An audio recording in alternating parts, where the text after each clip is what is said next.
I hung around the most viral marketers on the internet at the Attention Summit. I'm going to share with you guys everything I learned in this episode of Day Trading Attention. My name is Kip Russell, influencer with nearly 1 million followers, been in the social media game since the MySpace days. And I just want to give you guys as much value, as much information, things I'm paying attention to space to one, grow my accounts, monetize my accounts, and help my clients do the same. So I was at the Attention Summit. It was hosted by Ryan Margin, the guy behind Grant Cardone, the guy behind Grant Cardone, aka KingKeto, the guy behind early Alex Hormozi, early Ryan Pineda. So I found this guy, obviously like a lot of people in the space, I'm trying to find all the secrets and tactics to vertical video and things like that are making things grow. And he had an Attention Summit. It was a really small group. I went to the VIP day, which was only like 20 or 30 of us. And we got a real good look behind the scenes on things that are working and how to make viral videos. So I'm gonna walk through the key speakers, the things that I took away that I think are important. Again, I have nearly 1 million followers, but I'm trying to pivot in some things. So I wanted to learn a little bit more of the thought leadership space. So I'm going to share that with you guys. So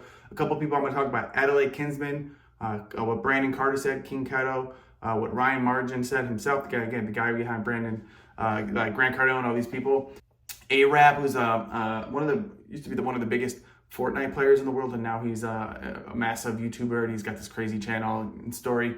I'm going to end Day Trading Attention with a couple things here. Garyvee, what he's been saying, where you need to be focused, especially if you're under 30, in terms of growing your accounts, why I use the iPhone versus the Android. And then lastly, Gen Z and their social media usage. It's something you guys got to know about in 2024. So let's jump right into it. So Ryan Margin is the guy behind, again, started off, he did Ryan Pineda's vertical videos in early COVID days. He's got like a couple 100,000 followers himself. He has an agency of about 12 to 15 people.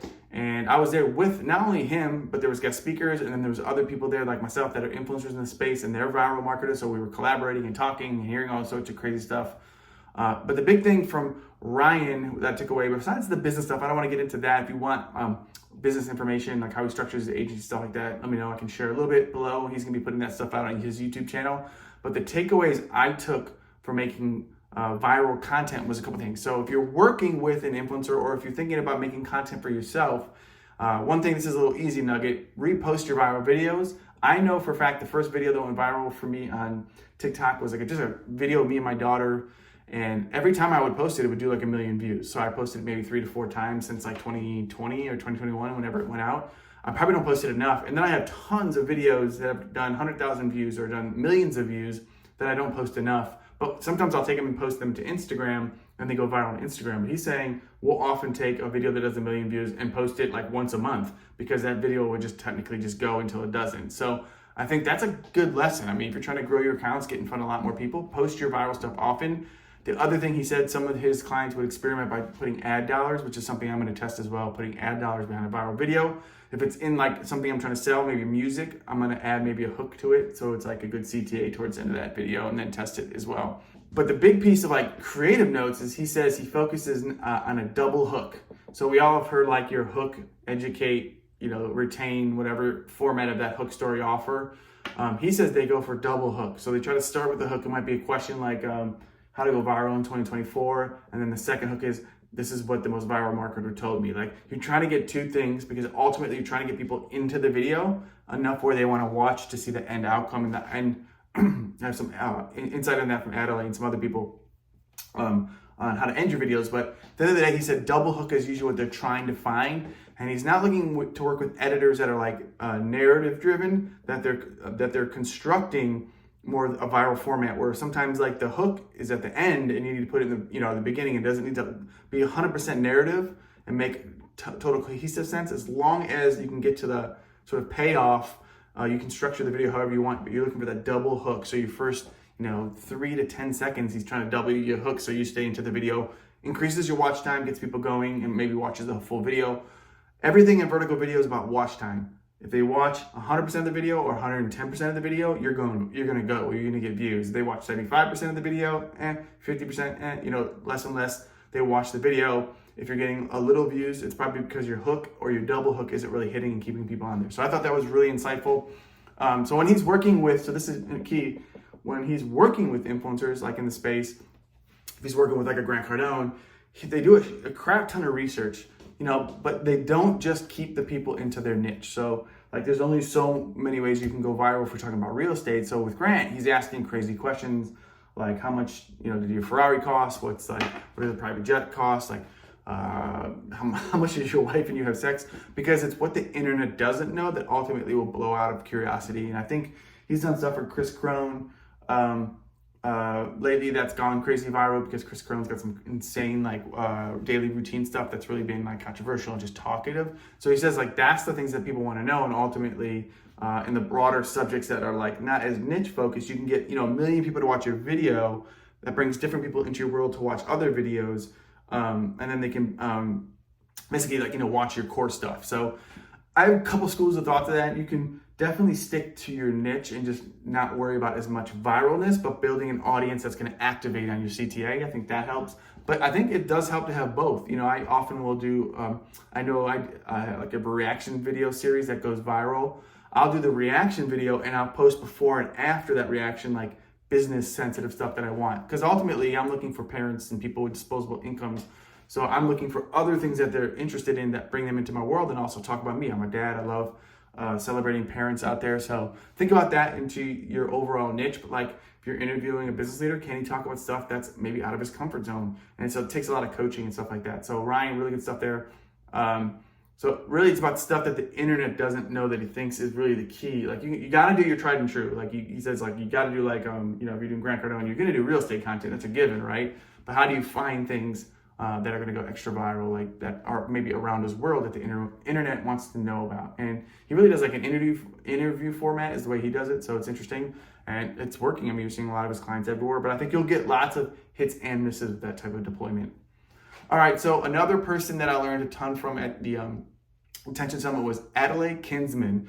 I had never heard of this lady before. I don't even still think I've seen a video of hers, but she's got billions of views. And she essentially makes staged viral content, and she makes most of it for Facebook because she's monetizing the long video. So the first thing I learned is 301 is the minimum you can length you want to be striving for on a monetized. So you're trying to get on Facebook, if you have a 3-minute video, you can get an in-stream ad, so basically a TV commercial, and those get more dollars. It's the same reason YouTube pays people the most, because that long-form content, you can get multiple commercials in it, and those are the best paying stuff for creators to make money, and she's making a ton of money off of that type of content. But so she really does and she described it as she makes reality show junk videos. She's trying to just entertain. She was a singer that turns into an entertainer, but she had some phenomenal advice, and I think you can apply it whether you're trying to do thought leadership or making brand videos or you're a creator yourself. So her structure is hook, suspense, payoff, which I thought was brilliant, because you can structure that for thought leadership. You can structure that for entertainment. You can pull clips from if you're a live streamer, the hook and suspense aspect of it, and the payoff should happen towards the end, the last 5 seconds of the video, because you get people to increase your watch time, which obviously increases your virality. I mean, this lady was showing video. I mean, she was just crushing it, and so I think that structure is really important: hook, suspense, and payoff. She says you're trying the 110% of her goal is to get people she's trying to get people to watch the first 5 seconds. 110%. So she's trying to get them to basically loop and watch that beginning, because if she does, they often watch it even twice. So the first 5 seconds, she said, is the most important thing. She had some really good advice. If you're going to do a cooking show, don't just cook or try to make the recipe unique. She was cook, set up a way that you have to cook it in your car because you're going to your in-laws for Thanksgiving dinner and you didn't have time to prepare. So you're making the recipe and then putting it into the oven at the in-laws. So she had some really smart things. She was almost 2 things that shouldn't work should be your hook, because you get people kind of caught into it, and then you can add that suspense, oh no, this person has to cook with 5 ingredients that she grabbed and is going to end up finishing it off in the person's house. So it's just really smart little things. She had ideas to shake up the content, and even in thought leadership, just do it, get out of your house. I mean, I'm probably the worst at this because I'm so stuck in the house. Get out of your house, she says, and film thought leadership videos in the park, by the pool, all sorts of ways to kind of build that brand. So I thought that was awesome. She said, don't open with the payoff. And I think YouTubers, sometimes you'll almost be here's what I learned at X, or there's a YouTube format where you're basically you'll say I went to the Viral Summit and I'm going to share with you guys everything I learned to improve your video views. By the end of this video, you're going to blah, blah, blah. So you're basically making sure that the payoff's at the end. So she said, never pay it off. Never say, I'm going to teach you guys how to make scrambled eggs, because then they're not gonna, like, they already decide, I don't really care about scrambled eggs. So she said, like, try to find a way to hook them, so then the payoff would be like the perfect scrambled egg recipe at the end. So interesting thought. I thought that was great. And she said, in general, she was saying you need stakes involved for good content. A little bit of suspense, drama, like I don't know, I want to see the end. I thought that was really smart. I think you can do that in so many different ways, like within your content. Lastly is inspiration. Like she'll take a 6-second GIF or a meme and say, like, how do we make this meme like a 3-minute video? Her goal is typically 3-minute videos, and then she does chop up things for shorts to get the virality and views too. But she's mostly focused on 3-minute monetization of YouTube and Facebook. So she'll look at it up, and I think this is important for everyone when you're making content. You can find like trends, and it goes like to stitching or like stitching and then extending it out long format. Like there's so many ways to like take a little idea and make it longer form. I mean, a song often comes from like one line, and then you make it a 3-minute song, right? Like I have a new song coming out called There's Still Good in This World, and it just came from like me seeing so much negative news. I'm like, there's still good out here. Like most of the people I see are like raising families, right? Like and taking care of their kids. So, she's really smart at like, how do you extend this really viral component? And she had an example of like, it was a GIF about somebody jumping through a hoop into the water, and she like built this whole suspense of it, and finally she jumped in like the last 5 seconds. It was brilliant. It did like 1 billion views, and she was making tons of money. I think if anything, I got really excited about long form monetization on Facebook. I mean, this girl was making like I can retire money. I think she built a business and stuff. She's got a course. I'm probably going to take it. It was called like Viralish. I'll link it in the notes below. Very smart, super systematic, lots of ideas, value given like crazy from this Adley Kinsman. So I'm glad I met her. I get to follow her and learn for more. All right, so one of my favorite, I kind of like followed and unfollowed Brandon Carter, but I really always respected him. He was probably one of the first guys I saw doing a lot of the, ClickFunnels early days. I want to say like 2013. He was one of the first influencers in this space, really smart marketer. Dude was an awesome speaker, and I would say like very like sharing books he read, like very giving. A couple of things that I took away from Brandon Carter were probably, there's some really deep strategy stuff he got into, but I think the core of what he said was, one, his whole philosophy is make enough content that it would be impossible to fail. For me, a guy who's been really struggling to kind of get this stuff going, because I have 1 million followers, but I've been like, I had pause for 2 months because I needed to basically like, what do I want to do moving forward? And I love music, I love marketing, and I really love people. So how do I build a business around that? So I just took away from that, like, if you're gonna go, just go, make a ton of content, you'll figure it out, you're gonna find your audience, and then you pivot over time. So that was a great thing. I just thought that was a crazy comment. He's trying to do like 2 to 6 videos, something crazy with Ryan. He seems like a really smart dude, loyal dude, great mentor kind of guy that you would maybe not, doesn't always come off from his videos, but the guy was brilliant. So another thing, he had this really smart story strategy. He called it DHV. And it was basically like a hook, entertain, call to action thing that he does in his stories. It stood for, sorry, I'm going to find this really quick here. Brandon Carter, I have a ton of notes, 50 or 60 ideas for videos from just listening to these people. So I would say, I encourage all you guys, if you're not going to live events, this is the year I think you need to get out your, I'm going to as many as I can this year. His DHV, demonstration of high value. His whole thing was like, when you get people in your stories, people are there for you can't just be like, yo, check out my course. He basically says like, you have to like show off a hot car. How does this hot car look?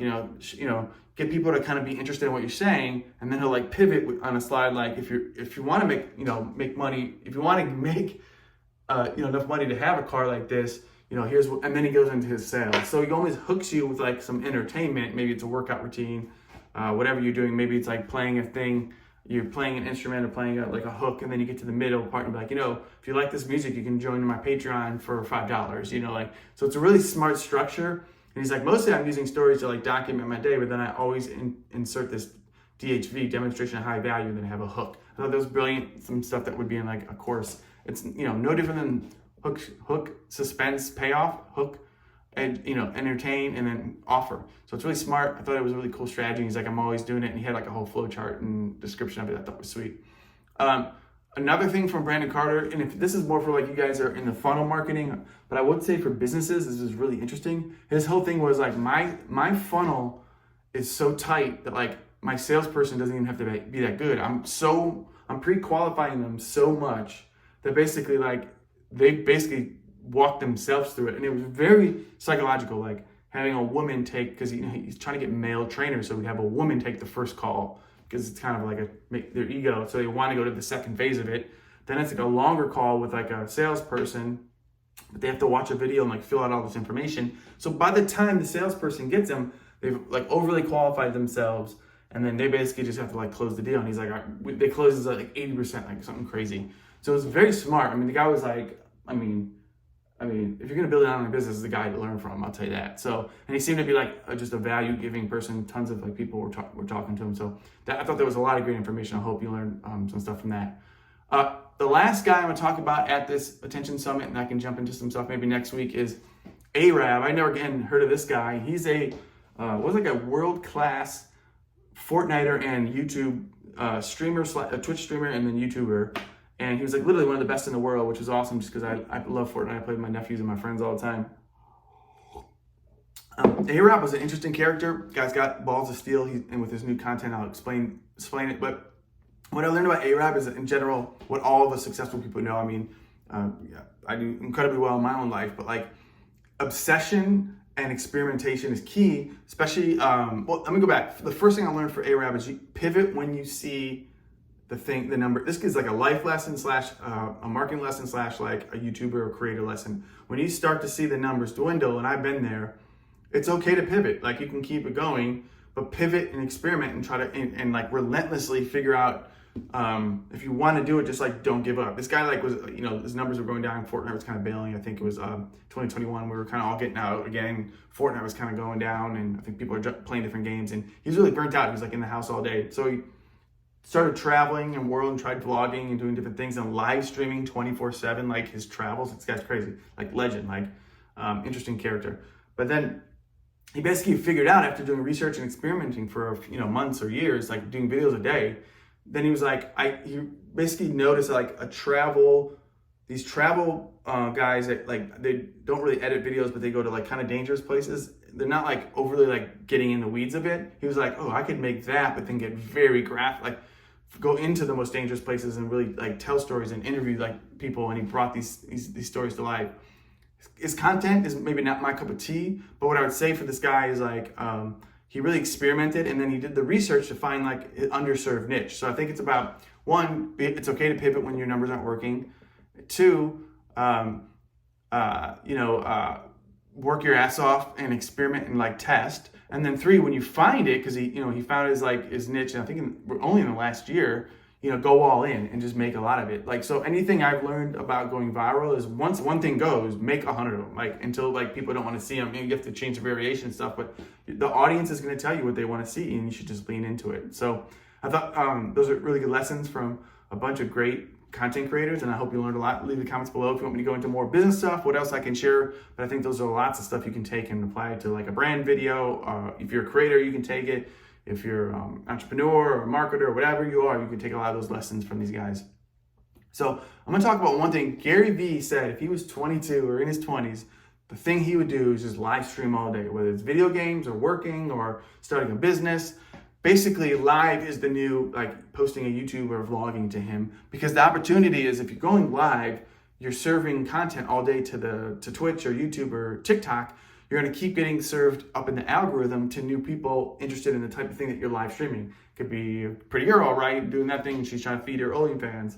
It could be a musician, like writing a song, and then they, people are finding you, and you're kind of talking to the audience, but they're seeing the creative process, and then they're finding you on different things. But live is the ultimate hack, especially on, he was saying, TikTok and Twitch, because basically, if the more you go live, you're serving the channels for ads and revenue and attention, the more that you're going to get a shot to build an audience. And he's like, if I was this age, this is what I would do. And I agree. I'm my 40s.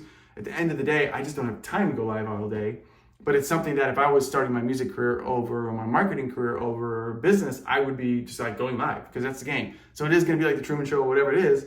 And in fact, A-Rap got, again, he built his whole brand off that in the beginning, and I think continues to do a little bit of it. So I think that's interesting. Garyvee, Day Trading Attention is his new book. That's why I named him to show this. I think just if he's saying it and you're young enough to do it or old enough to do it, go for it. I mean, you could literally be a car garage and like live stream like the work that you're doing on a car. There's all sorts of opportunities to use this.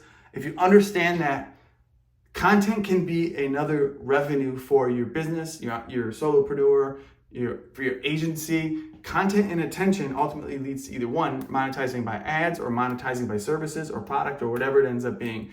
A really unique guy I saw lately is like a leather belt wallet, like leather, like a craftsman. And he's just making these really nice videos. Sometimes they're ASMR, sometimes they're just process videos. Sometimes he goes live. And this is where I think the future of the internet is it's going to be much more mom and pop. So we used to be mom and pop in our neighborhoods, and you're the leather guy serving the neighborhood for belts and shoes and whatever and wallets. Now, then I went to like Walmart's, and then we all went to Walmart, and those guys went out of business. Now you're the leather guy, and your neighborhood is the internet, and you're looking for 500,000 clients to buy your stuff online. You got a $100,000 business. So the internet is basically a big world community for you. Find your tribe by making the content and reversing it to who you want to serve, and you're going to have a business in the next 18 months if you just start today. So hope you learned from that, and that's some good stuff. I got two more things, and this day trading attention series is over. Why I use an iPhone as a digital marketer. I know this might be controversial to all you Android lovers out there, but I use the iPhone. Let me tell you a story. I am a musician too, and I used to do tons of shows, and I was performing once with Mod's son, who's a really huge artist, independent artist, and Cisco Adler and Swayze. Those are guys that I used to do a lot of music with. And we're at the show, and we're all in the green room, and they're talking about Vine and like how their Vine's blowing up. And I'm like, well, what the hell's Vine? And I'm like a marketer. I'm like helping clients at the time too while doing music. And they're like, well, Vine's this new video app, and like it just loops video 6 seconds, and they show me like the cool things that they're doing.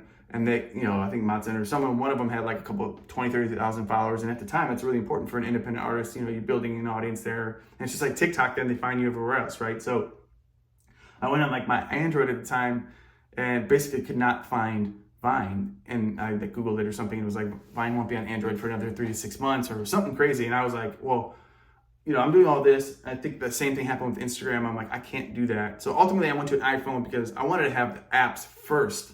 So then they go to other networks. And at the end of the day, I get the competitive advantage of being first and get all the competitive advantage, especially for me on TikTok. I got like almost 1 million on TikTok because I was early.